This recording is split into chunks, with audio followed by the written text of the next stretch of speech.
Good afternoon. I'm Dan Loosemore, the Managing Director here at Enchirati, and we're delighted to bring members to a live webinar this afternoon, hosted alongside our partner ECI. I was actually with the ECI team in Vienna at our inaugural Enchirati Meets last week, and they're doing some really exciting things in this sector, so it's great to be hosting this webinar with them today. Today we delve into what our distributed energy future will mean for the communications infrastructure at the heart of it, and how to ensure a fit-for-purpose telecoms network for the decentralized age of energy. Before introducing these themes and contributors in more detail, we have just a couple of housekeeping items to run through. Of course, the webinar will, as ever, be available on demand on enchirati.com, so please do share with colleagues and industry professionals who you feel would also benefit from the key learnings. As always, we like Enchirati webinars to be as interactive as possible. If you have any questions, please do submit them as we go along, and I will tackle as many of them as possible in the allocated time for Q&A at the end of the session today. As listeners will recognise, to embrace distributed energy resources requires root and branch changes to the traditional way of doing things, and future-proofing telecom infrastructure is a key part of this.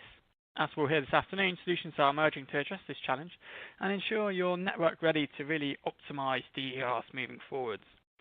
To share more with us this afternoon on this topic, we're joined by Marco Berger. Marco is the Head of Utilities and Critical Infrastructures and Vertical Solutions for ECI, and is an experienced Utilities Director with a demonstrated history in working in the communications industry. As well as his industry experience, Marco has a Master's in Business Administration following his training in aerospace engineering. We're also joined by David Stokes, who's the Senior Portfolio Marketing Manager at ECI.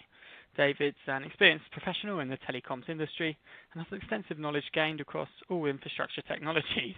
He has held roles ranging from systems engineering, product strategy and product management through to solutions marketing, and it's really that mix of the technology and product strategy expertise that, combined with the marketing expertise, that he brings to his current role at ECI. And between David and Marco brings us a very experienced and expert webinar panel this afternoon. So thank you both, Marco and David, for joining us, and I'll hand over across to you gentlemen now to give this afternoon's presentation. Thank you very much.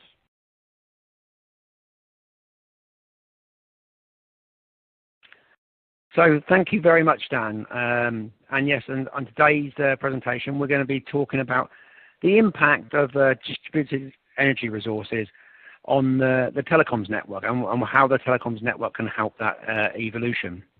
So initially, I should just introduce some of the demands that are being placed on the communications network by this evolution in the energy distribution and generation network, and then Marco will discuss the implications that has on the network itself, and we'll walk over a couple of case studies where we've gone through this with a number of our customers. So initially, energy companies in general, we've been dependent on having a highly stable, reliable network, and nothing changes with that. That's absolutely dependent, key on the way the network has to continue to operate. However, a traditional network is very centralized, with the centralized generation and centralized command and control, with information feeding back from substations, etc., to a centralized control system.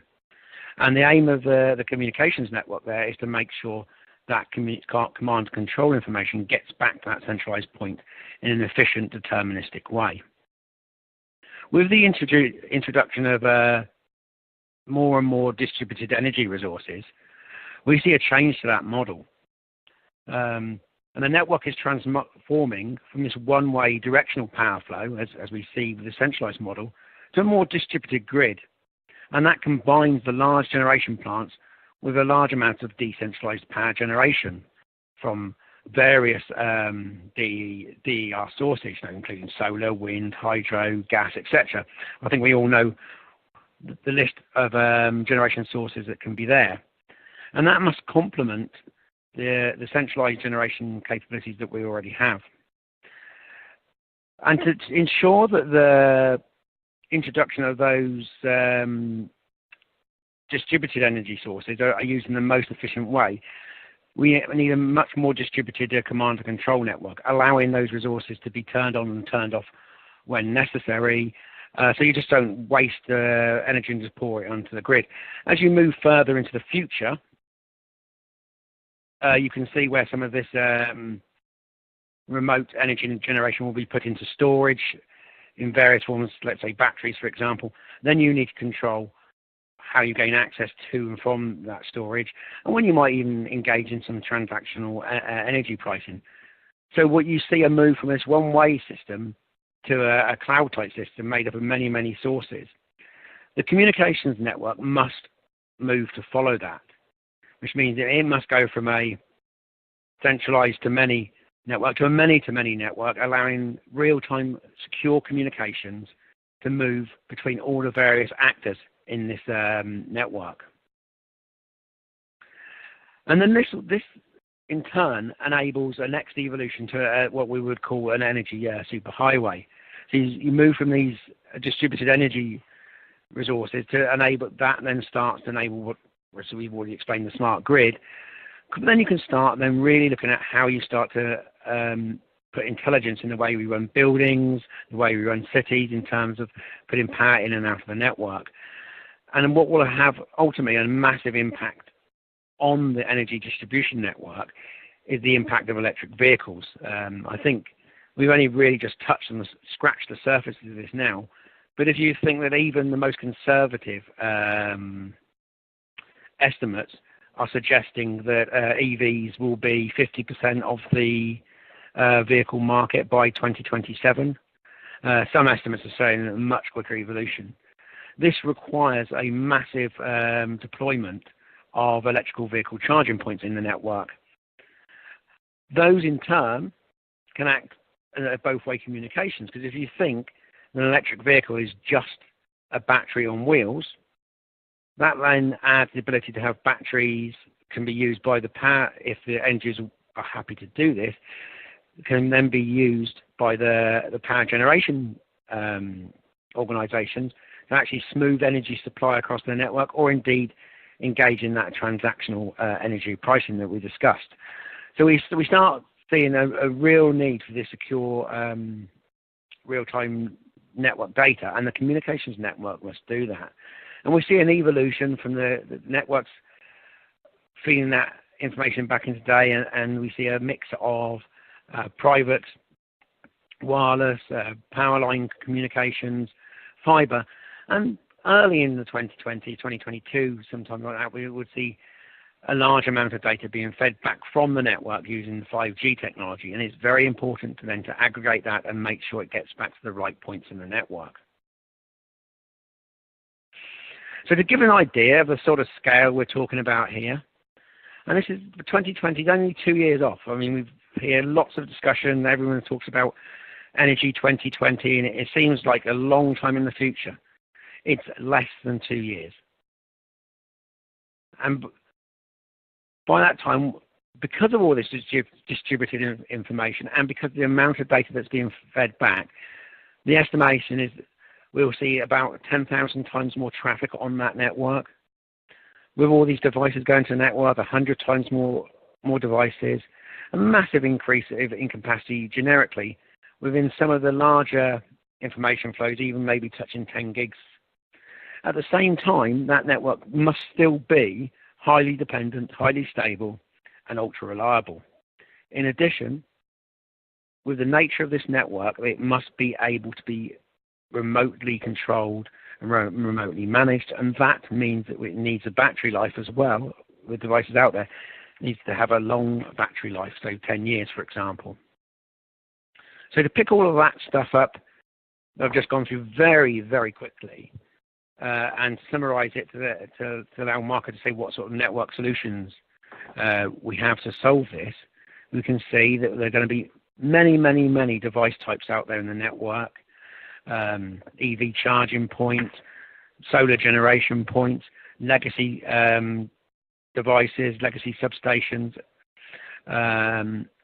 etc. All of this must be able to be communicated back in a homogeneous type of way, so that the data can then be used accurately by the command and control system to really make most use of it. There's no good having parts of the network in isolated islands where you can't really communicate with them in an integrated way. So the multiple device types must be served by a communications network which can consolidate and pull that together. The network itself must be able to do self-healing. We can't be sending people out all over the place all the time. It's too expensive and it's just not efficient, and people expect to have the network up and running. So the network must be able to do some form of automating and self-healing, and that is highly reliant on the communications network, again, to feed back the correct information in real time to the right points in the network and help the energy network actually stay up and maintain its reliability over time. As I've already mentioned, this massive explosion in IoT type devices will only continue. We already are seeing AMIs and smart meters in the home, the EV charging, as we mentioned, all of the remote renewable generation. All of these smart devices will then start to enable smart services, as we touched on the previous slide. And you'll start to get smart buildings being able to work out when and how to use the power in the most efficient way, for example. And we'll just see more and more of those smart services built upon the information that's being fed back, if the information's correct, accurate, and relevant. Again, the communications network needs to make sure it gets the right information to the right part of the organization. And that in turn will then drive new business models and new structures within these power companies. So again, if you just take a bit of a wild leap into the future, and you can imagine, I'll pick on EVs again because they're the thing at the moment, and I've just come back from that Engerati meeting, which was extremely thought-provoking around electric vehicles. But if you just think an electric vehicle in reality is just a battery on wheels, those batteries can then be used in many, many ways, and that changes the business models within the energy generation and distribution organizations. They now have the ability to draw energy from the network itself and provide it as part of their energy trading, transactional trading parts of the network. They have the ability to smooth where there's peaks in demand. In addition, where people are generating power itself with renewables, there needs a new model where you're actually able to give people money for the energy they're generating. This is a complete reversal of the business model where normally people generate something and people at the end pay for it. So a complete reversal where the people at the end actually do some of the generation and the energy company pays them for it. So again, it's a change in the way that the model works. But this can only be facilitated by accurate real-time monitoring of that said network. So those are some of the key drivers and pressures on the network that we see that DER is introducing. And Marco will next explain how and what we can do with the said network to actually meet some of this ability to deliver this secure real-time communications. So thank you, Marco. I'll hand over to yourself. Okay. Thank you, David. And throughout the next slides, we will try to translate or to see how those trends mentioned by David, they have an impact on the telecommunications network. And focusing, of course, in the OT network, the operational network, which regardless of what we will say in the next slides, there are some basic set of features which are required from this OT network. It must be robust, it must be very reliable, it must be a very resilient network with a high degree of availability, extremely protected, and with different protection tools for the different communications channels and services, ensuring at all the time that mission-critical applications will be running. So those are the baseline that we are talking about. But the future is on the horizon, and this future means that centralized generation of power is no longer the basic model. We are, as David mentioned before, we are entering a new era of distributed energy resources environment. It means that the grid will be much smarter. There will be a much higher deployment of AMI, advanced metering infrastructure, and readers. We have the electrical vehicles charging on the horizon, and in many countries we are seeing deployment of thousands of recharging stations being deployed throughout the country. We are looking at the IoT revolution or evolution, meaning that every asset of the network will be connected, will be manageable, will be visible to the network. We're talking about a reality where also customers will be able to storage energy, and this has also a huge impact on how the grid must evolve and modernize. And we are talking about a very long list of new services and applications. Some of them are legacy, based on TDM or deterministic and very old protocols. Some of them are new, and in the power utility arena and reality, during many years, those new and old technologies, they have to coexist for a very long period of time. And of course, this is on a customer base, but it's a reality that we have to live on. We have a trend of modernization of the substations. We have the standard, the IEC 61850, which is providing a blueprint of modernization of the substation, including the evolution of the SCADA towards the IADs and the centralized supervision and control systems, and a lot of new technologies which are transforming the smart grid into the future narrow grid, which will be a much more smart topology, very similar to the cloud topology that we see in the telecommunications arena today. And of course, the electrical vehicle and the storage will have also a very huge impact on how the telecommunications infrastructure will have to extend itself to new limits and new requirements. So in the past, we talked about IT-OT convergence, and in the past years, we focused this conversation mostly on cybersecurity, because the vulnerabilities, the threats, the occurrence that has take place in Germany and Ukraine and other countries. But IT-OT convergence today has a much broader meaning. Today we are looking at not end of life, but proximity of the end of life of technologies like TDM, SDH, and SONET.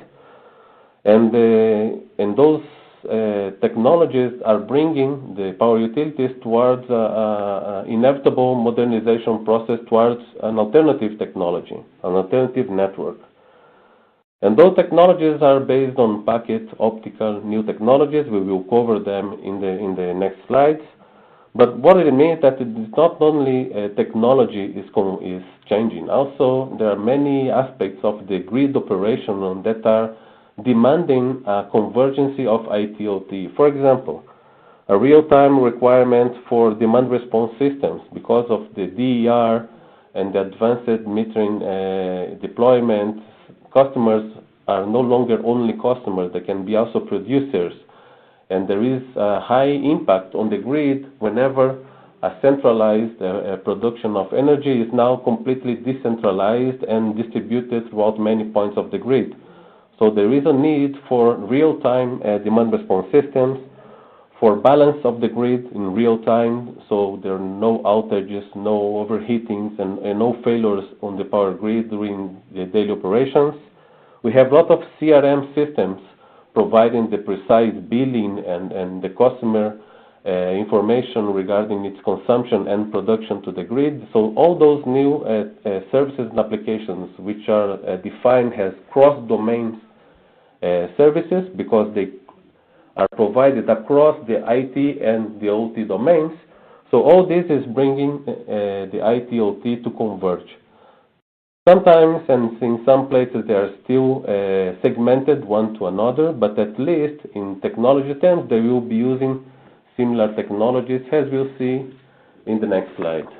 So what are the new technologies that we have in telecommunications that can be utilized for the modernization of the end of life or deterministic TDM, SDH, SONET networks currently installed on most of those critical infrastructure customers? We can summarize the technologies in basically three major ones. We have the Ethernet switching with the current Ethernet attributes for standardization, management, reliability, and QoS and SLA. We have technologies very established like IP-MPLS available in the market. We have MPLS-TP. But currently, MPLS-TP is the only technology that guarantees deterministic-like performance and operation as the old TDM, SDH, and SONET networks. Okay, so if we look into those three major technologies, still our recommendation is to focus on MPLS-TP when you need deterministic behavior of your network. And this deterministic behavior of a network is required by several key applications like SCADA and like teleprotection. So in order for those services to migrate towards a new packet technology, we still recommend MPLS-TP for that purpose. But MPLS-TP is not the only option. We have many vendors and many systems operating utilizing IP MPLS technologies, and this is an excellent technology for the dynamic connectivity of layer 2 and layer 3. Many mission-critical services can be and should be utilizing IP MPLS protocol.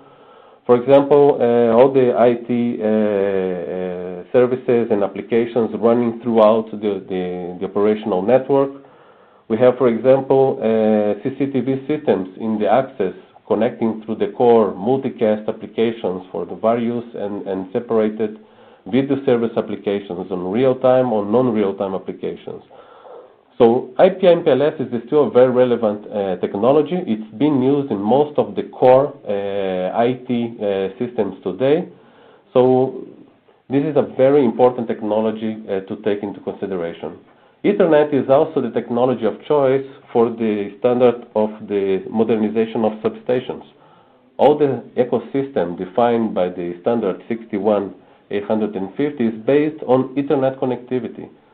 So basically we have a modernized substation running over an Ethernet infrastructure with the strong protection protocols, but still, this is a LAN protocol suitable for small-scale applications, like, for example, within the substation. For transport-wide applications, connection between many substations, and backbone generation and DERs, we still recommend the MPLS-TP or IP MPLS.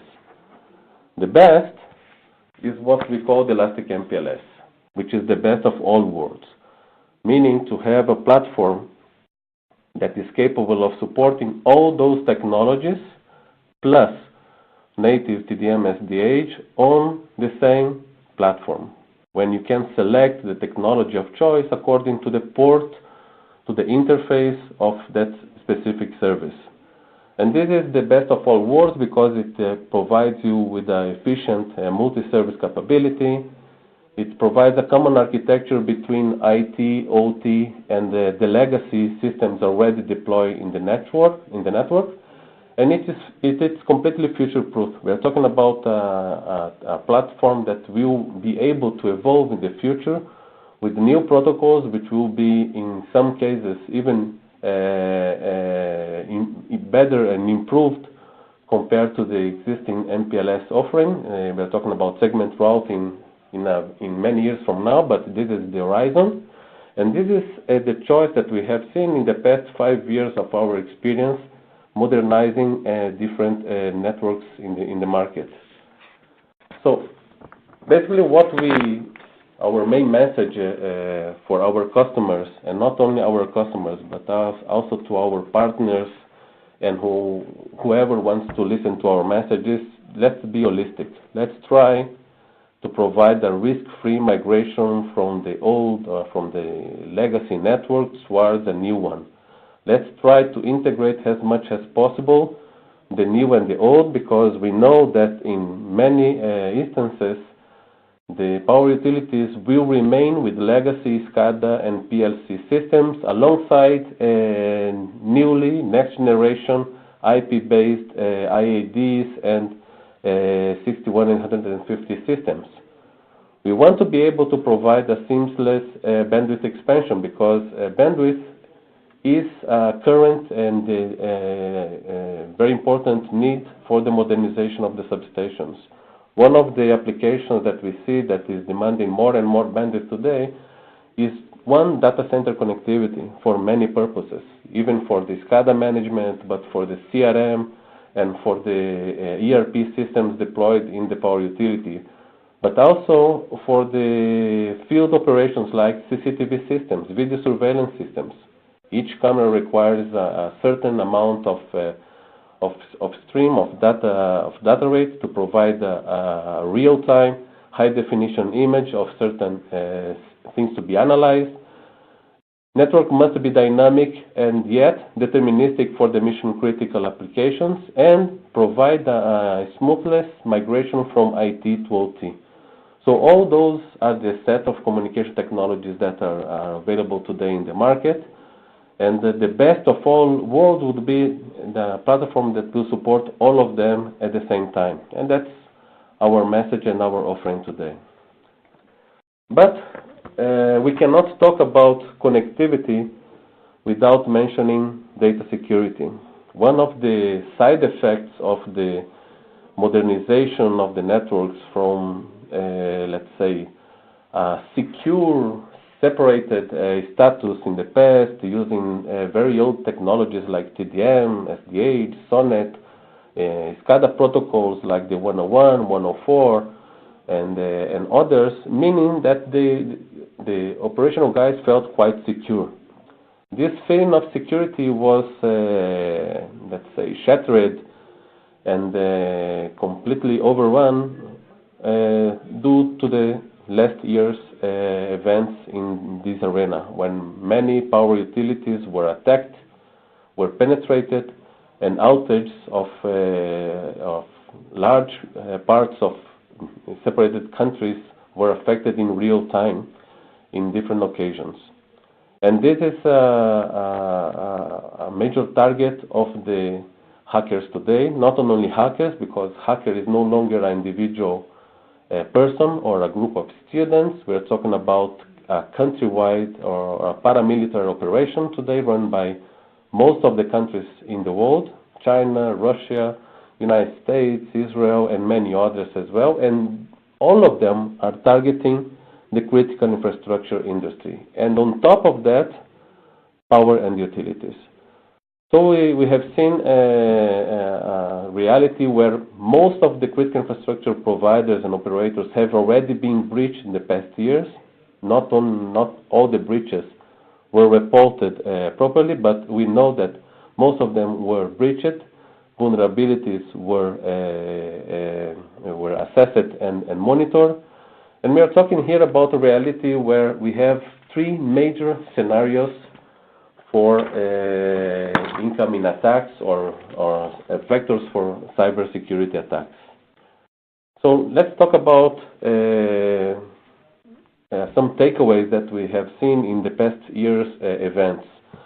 That one, every cybersecurity attack has an impact on safety, on our way of living, has a gripping on the complexity of the OT networks, where we have a myriad of legacy and next-generation systems.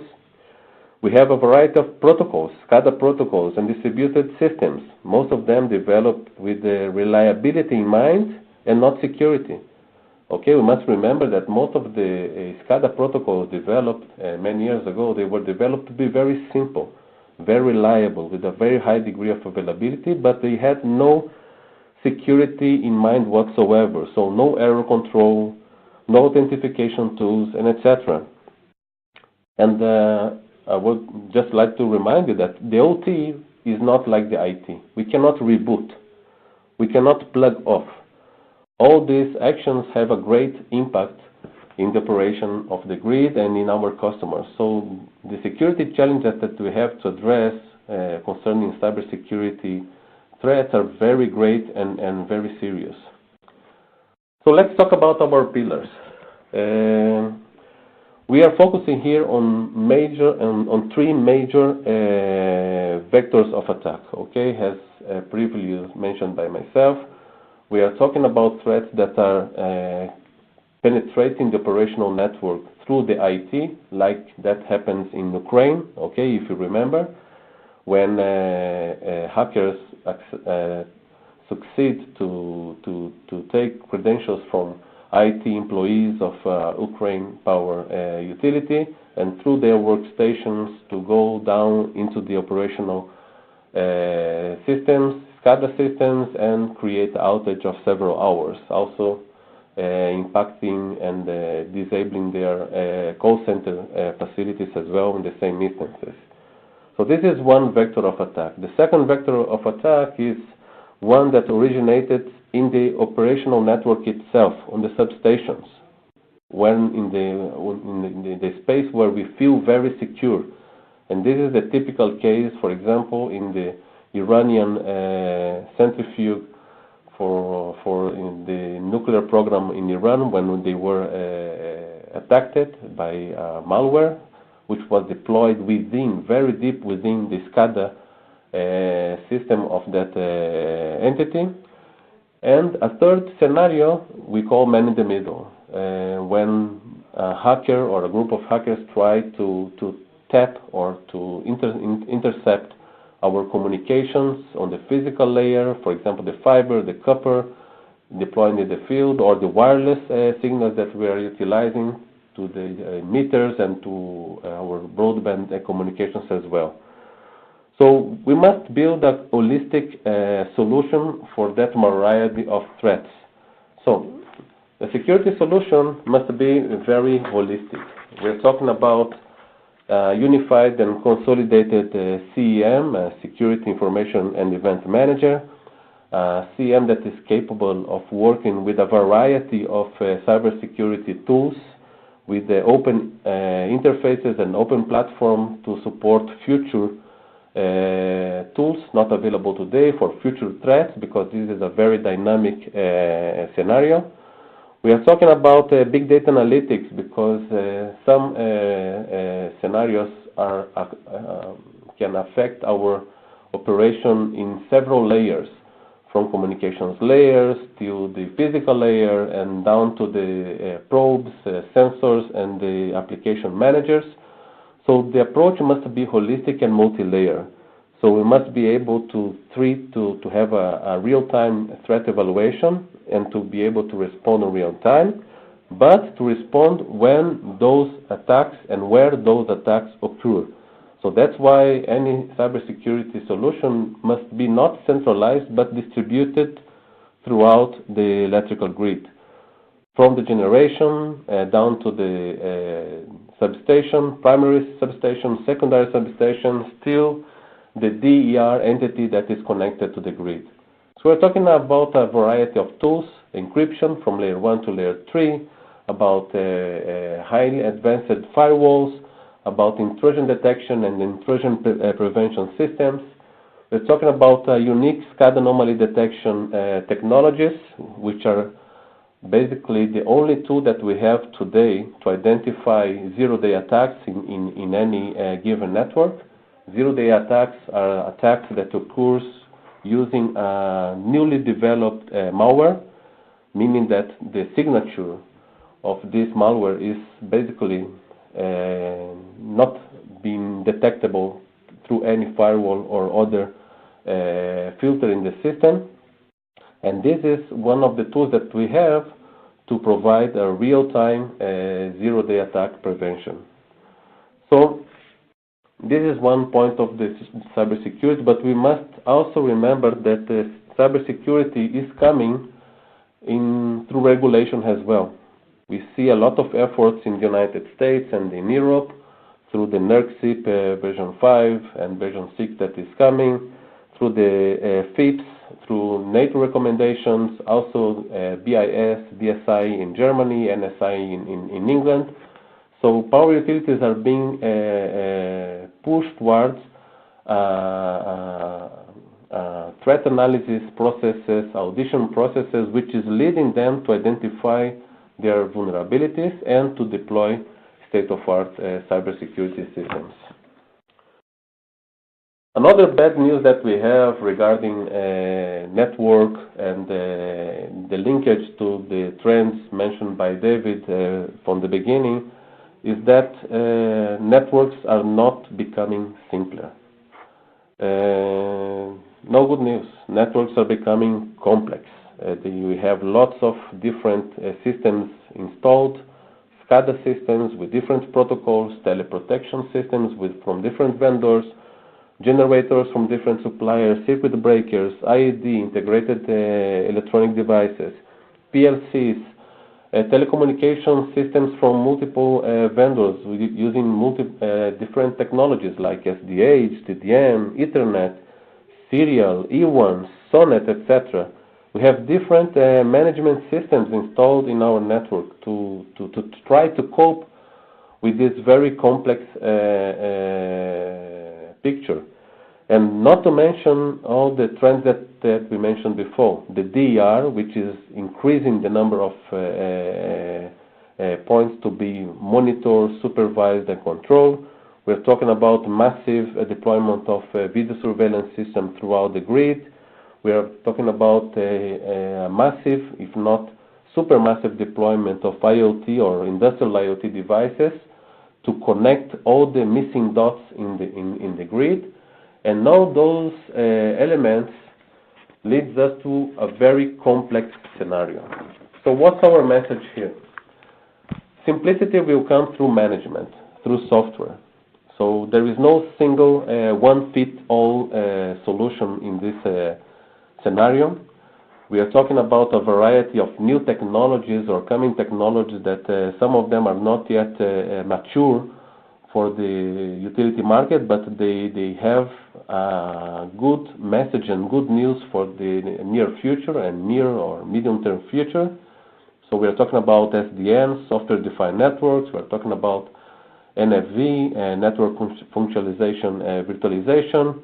We are talking about a crescendo trend to deploy and to develop systems based on ONUS, on open networks and open source. We are talking about the current state-of-art network management systems, which are much better compared to the old generation, and all of the state-art network management systems of today, they provide both northbound and southbound interfaces, so integration with other elements, software elements or management entities is much easier today. We are talking about systems providing capability to support multi-vendors under a single platform, meaning that not only to configure the element, but also to have end-to-end provisioning, inventory, and monitoring using one platform over different vendors in the network. And of course, we are looking at very smart applications in order to automate processes, because one of the elements of simplicity will be automation. How to automate the scheduling and maintenance so we can have some policies and rules run on real time and automatically throughout the network. Automatic control of service level agreement and quality of services for the mission critical applications. So all those tools are being developed and most of them are available to now that will provide a good answer for the crescendo complexity of the networks. So a few words about ECI. ECI is about a company with more than 50 years of experience and hundreds of utility customers who have been in this market From the time it was a TDM, SDH market only, we have already provided several modernization systems throughout the world, and some of them I will just present to you in a few moments. We are about risk-free migration to provide a seamless evolution from the old TDM and SDH SONET network towards the packet optical environment, support of the mission-critical applications, providing a tailored security for your network, because no network is equal to the other. So we must have a holistic vision of each and every company cybersecurity requirements to provide a centralized control for services, facilities, and so of course providing an answer for the multi-vendor environment that we have today. And of course we have a platform which is elastic and future-proof, so it can follow us in the next era deployment and modernization. So I would like in the few minutes that I have in my presentation to talk about three important case studies that we have been working on the past years. And one of them is about a German energy provider, one of the biggest energy providers in Germany, with tens of thousands of employees. And we are talking about energy provider very deep into the DER trend, with hundreds and if not thousands of DER entities already connected to their grid. And this is not a trend. For this specific power utility, we're talking about a reality. And they are connecting on a weekly, monthly basis hundreds, if not thousands of DERs. And so they need, they have an urgency to provide a real-time and precise billing. They have a real-time demand response system in place. They have a real-time balance control of the grid from the high voltage towards the low voltage, the field data network.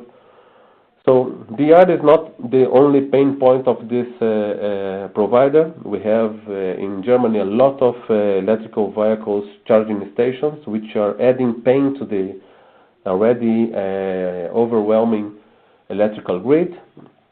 So all these are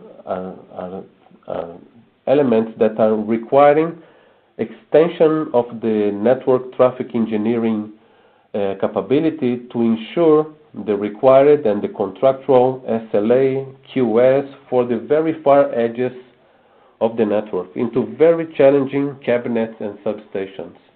And one of the products that we have developed for this German energy provider was the NPT 1010D, which is a unique MPLS-TP switch, which is available in a DIN rail form factor, very compact, which is capable of being installed on many of the very limiting electrical cabinets that we have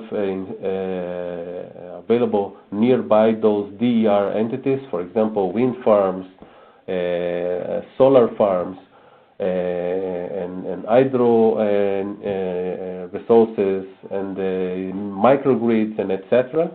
So this is a device that can be installed on those very challenging edges of the network and extend throughout the generation, transmission, and distribution all the end-to-end traffic engineering and SLA from one point to another.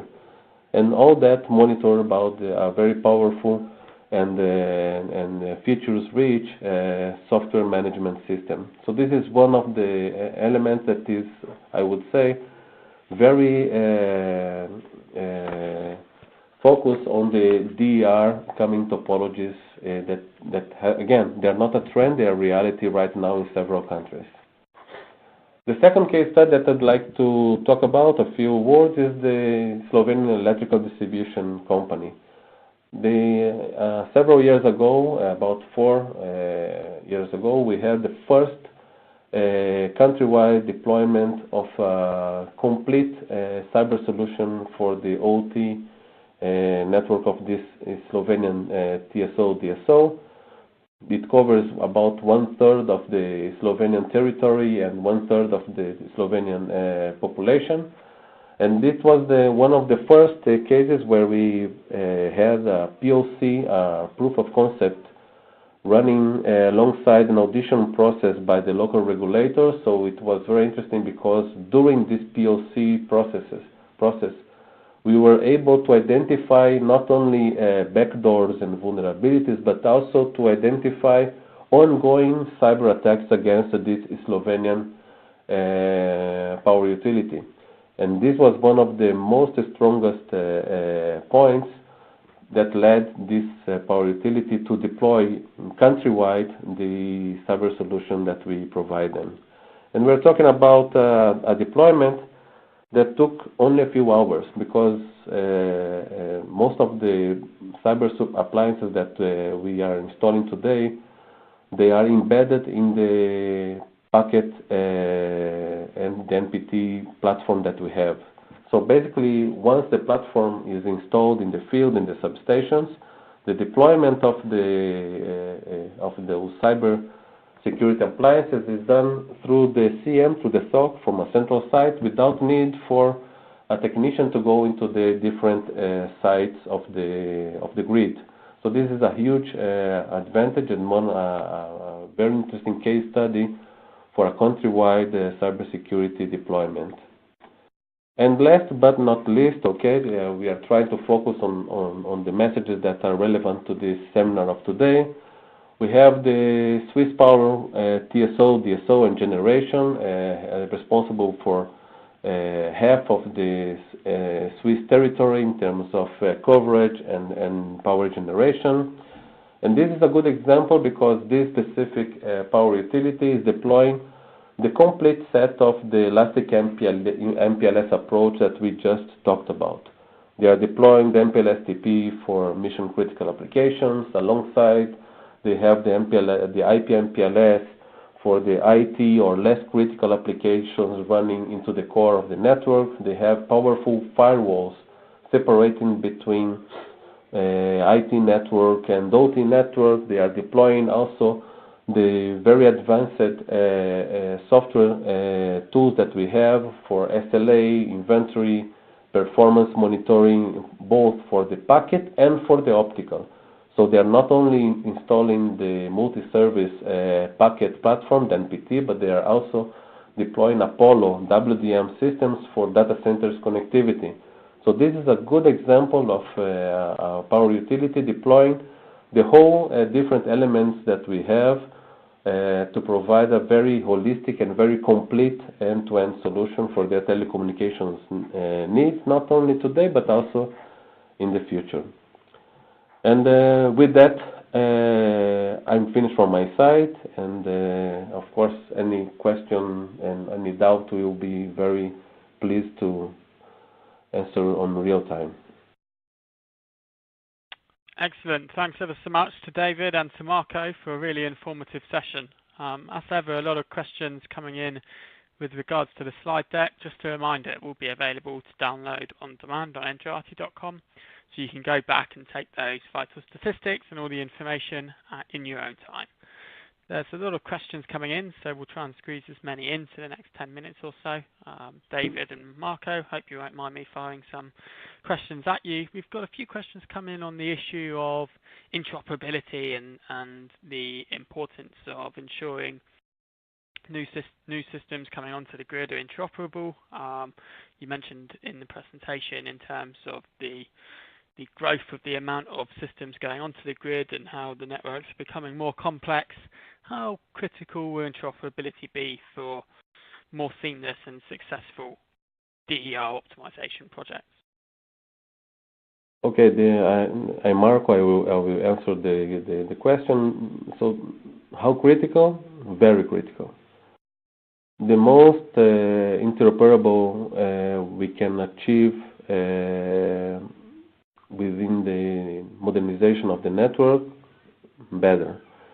And we are talking about not only interoperability in terms of technology, but also the utilization of an open architecture and open interface, so end-to-end management, end-to-end visibility, end-to-end provisioning can be achieved, even though the network is composed by different elements from different vendors with different protocols, but with a single and a unified, consolidated management layer. And the same goes to security and safety issues as well. The most interoperable systems we have, the more efficient the network will be. So how critical? One word, very critical. 2 words, very critical. Excellent. It's obviously a complex issue, but a very simple answer in that it's obviously going to play a fundamental role into the success, and not only the success, but the optimization of these projects as well, and particularly when utilities battling with legacy systems and aging infrastructure, making sure anything new going on is interoperable. Obviously, also there's a cost benefit there as well.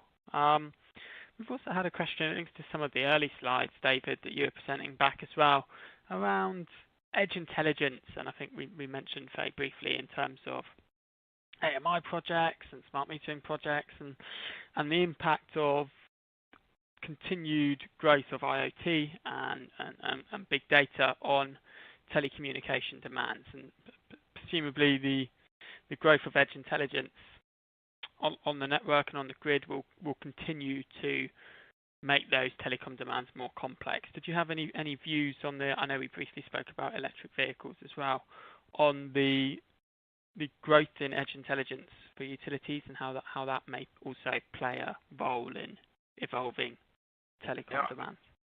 I mean, I think by definition that you're going to get more and more intelligence out there in the edge. I mean, we talked on EVs, but of course there's all the smart buildings, smart industry.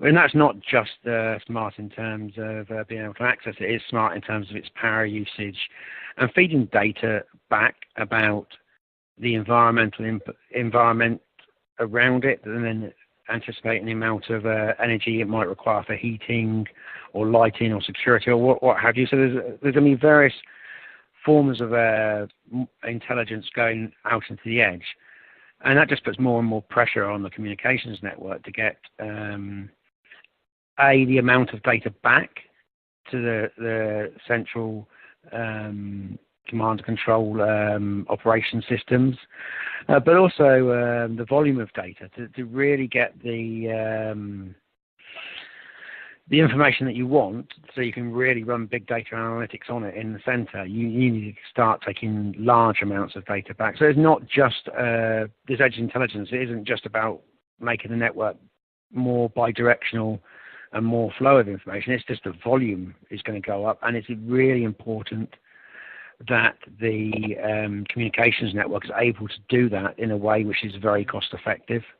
Because it's just not going to work. If the cost per bit is as expensive as it is with TDM, you just can't take megabits of information back up into the center. It's not going to happen. I'll say mega, I mean giga. Sorry about that. Yes.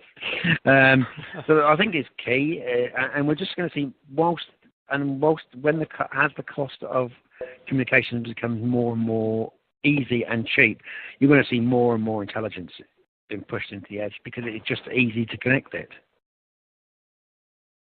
For sure. No, I think a good point. I think it's one thing to get all the data. It's quite another to turn it into actionable analytics. I think a very good point there. I suppose that also links those questions sort of lead on quite nicely. We've had a lot of our utility viewers email in on the question of future-proofing and life cycle. Obviously, with technology becoming ubiquitous, I think faster than at any time in history, really.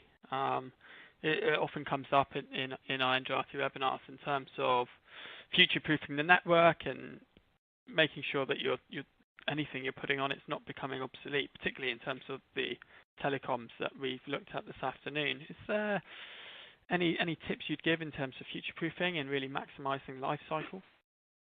Yes, this is Marco again. There is one very simple fact. Most of the power utilities modernization cycle takes almost a decade, 10 years and even more. And this rhythm of modernization is detected by the maintenance and operational windows they have in the grid, so there is no impact in the daily operations. So whatever technology we are looking forward to promote and to provide those entities, we must ensure that it will be available for a period of time of no less than this cycle, of no less than 10 years to come, and if not longer. So future-proof is about not only the right technology, but how the system can evolve from one technology to another with as less as possible impact on the network.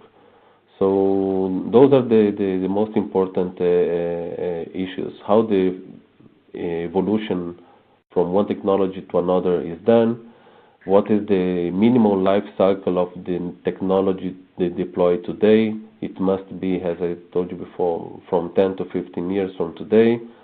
We must be able to follow on the natural modernization cycle of those power utilities, and not only that, there is also a question of business services and the utelco model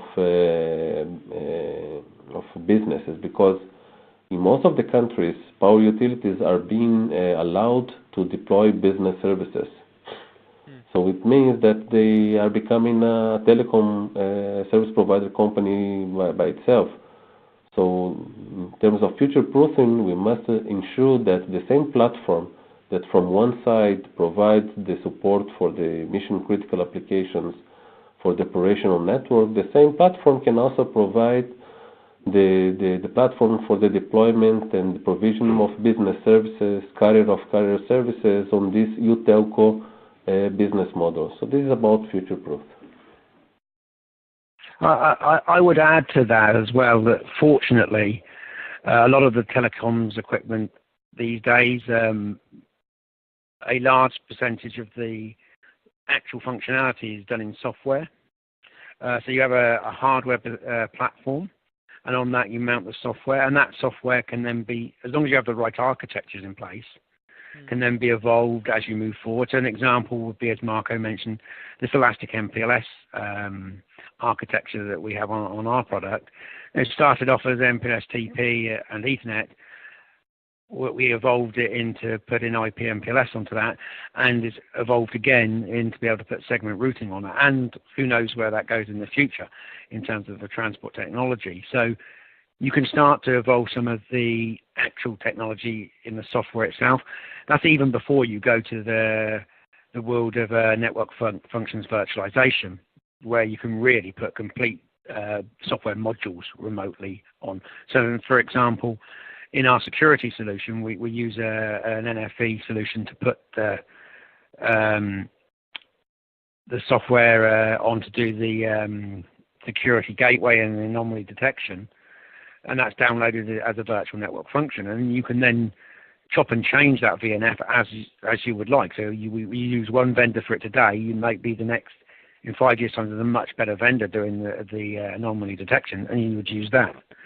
And that gives you even more flexibility and future-proofness. But you don't need to go that far with NFV. You can still, the software on the hardware itself is upgradable to allow that future-proofness. And as Marco quite rightly says, the important bit is about having a platform which is 10, 15 years lifetime, and having an architect is deployed in an architecture that can evolve. No, absolutely, good point. I think building in those evolutions into initial capital investment plans is very important, and I think you highlighted there just in terms of some of the changes we've had over the last 5 or 6 years. When you're looking at that 10-year utility planning that Marco mentioned, it's important to build those into any planning process. You also mentioned briefly, Marco, the convergence. We see the utility to utelcos, as you put it. There's a great white paper actually on that on the ECI page on njrt.com. So anyone interested in that convergence and looking at the future of these utility telecom companies. Really recommend the ECI white paper. Just visit engerati.com and the ECI page and download that today. Just a final thought, perhaps, Marco and David, in terms of looking at DER and optimizing. Obviously, in terms of a utility standpoint, there's also a great revenue opportunity there in terms of being able to optimize DERs and cut costs. How would you recommend they look at these projects? And obviously, there's an overhead there in terms of extending to end devices such as DER. How would you recommend utilities go about planning for these projects and really balancing that return on investment? We have seen many and different modernization scenarios in the past years. We can summarize all those scenarios into three major processes. And those three different scenarios are a topic that could be covered in a very comprehensive webinar in the future. But basically, what we are seeing today is that if we sum the requirements for video surveillance, for the digital substation, according to the latest 6150 recommendations and standards, and the connectivity of data centers and others, we are looking at that at each and every substation, primary, secondary substation of the electrical grid, we are looking at an average of at least 20 megabits up to 100 megabits of the data rate consumption on any of those given scenarios. So taking that into consideration, the overhead of the new transport technologies like IP-MPLS, MPLS-TP, or even in the very far future segment routing, the overhead is meaningless. So we are still talking about the need to provide and to ensure end-to-end provisioning of circuits for mission-critical application. Sure. And this can be done throughout very extended and distributed networks, only using advanced transport telecommunications protocols like IP-MPLS and MPLS-TP. So the question of overhead is less important comparing to the needs that I just mentioned. And if we sum to that, what you mentioned, the future utelcos that are coming or migrating or evolving from the power utilities, we can only assume that as much as we extend the MPLS or the traffic engineering, traffic intelligence from the core through the transmission to the edge of the network, the best benefit will be given to the power utility. And last point, 5G is in the horizon. In the United States, we have many power utilities deploying private LTE and in the future private 5G systems. And in any deployment of telecommunications network, we must be smart enough to require that this platform will also support the basic and minimal requirements for backhauling of LTE and 5G in the future. Also because of the expansion of the mobile networks that will naturally happen in the future. So taking all into account, this means that as much as traffic intelligence we bring to the edge throughout the network is better for the power utility from all perspectives. No, for sure. Thank you very much. I think a full response and a point well made. That does bring us, apologies to Engerati members, we've actually run 5 minutes over time. I think that's a reflection of how engaging the topic's been and the volume of questions we've had in this afternoon. So Marco, David, massively appreciate your generosity with your time and for making sure that we get all of those questions answered for Engerati members. Appreciate the presentation and thanks very much for joining us this afternoon. Thank you for all. Thank you very much. And thank you to very all the much, Sam. NCRT members for listening. Goodbye.